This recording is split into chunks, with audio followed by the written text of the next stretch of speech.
Do campaigns have the power and the ability to tell a network who they can and can't book? Right. No. Let's talk to Newt Gingrich, former Speaker of the House, Fox News contributor, and he writes a free newsletter available at Gingrich360.com. Mr. Speaker, good morning. Good morning. Why do you think Joe Biden's team wants Rudy off TV? Look, I think they're probably panic-stricken because Rudy Giuliani can talk as a lawyer about what happened with Hunter Biden getting $600,000 a year from a Ukrainian natural gas company when his only credential was being the vice president's son, and then the vice president himself being on videotape saying that he basically blackmailed the Ukrainian government with $1 billion in U.S. aid, which he was going to take away if they didn't fire the prosecutor looking at his son's company. So I think they are, every time they see Giuliani on TV, they know that he's not only helping Trump, but he's doing, I think, substantial damage to Joe Biden's candidacy. And I suspect they're just desperate. I mean, it's actually pretty weird for a presidential campaign to think that they can dictate to the networks who they're allowed to have on.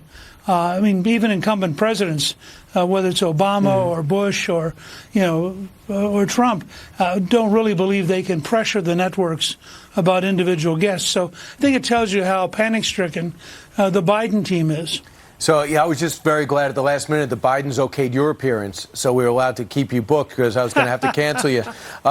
So there's a couple of things got to take place. And you just tell me how damaging you think it could be. When Pompeo gets subpoenaed, when Rudy gets subpoenaed, when they start asking for the Vladimir Putin conversation, when all this stuff goes behind closed doors in front and center, not only will this swamp all 2020 nominees, but it could swamp the president. If you're the president, how concerned are you?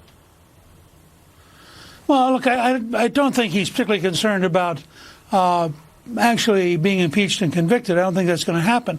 But what you're watching is a legislative coup d'etat. This is not an impeachment. And we ought to quit talking about it as though it was an impeachment. I mean, Pelosi and every Democrat knows they're going to vote to get rid of Donald Trump. They wanted to get rid of Donald Trump on election night. They tried for 2 years to get rid of Donald Trump using the Russian deal, and when that collapsed on them and they looked like they were stupid when Mueller reported, they had to find a new gimmick. This is the new gimmick. But this has nothing. Impeachment is about whether or not something happened of sufficient weight that the president should be taken out of office. This has nothing to do with that. This is a rush to judgment by left-wing Democrats who are engaged in literally a coup d'etat. Their goal is to drive the president of the United States out of office because they hate him. Now, I don't think partisan hatred comes under high crimes and misdemeanors, and I think it tells you how sick the Democrats are that they're prepared to stake so much. And people like Adam Schiff who are just plain liars. I mean, there's no grounds for Schiff. If you look at him, the stuff he does, and we shouldn't treat him as though he's a serious person.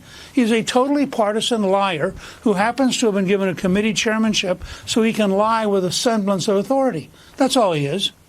Mr. Speaker, here is a clip from inside the contract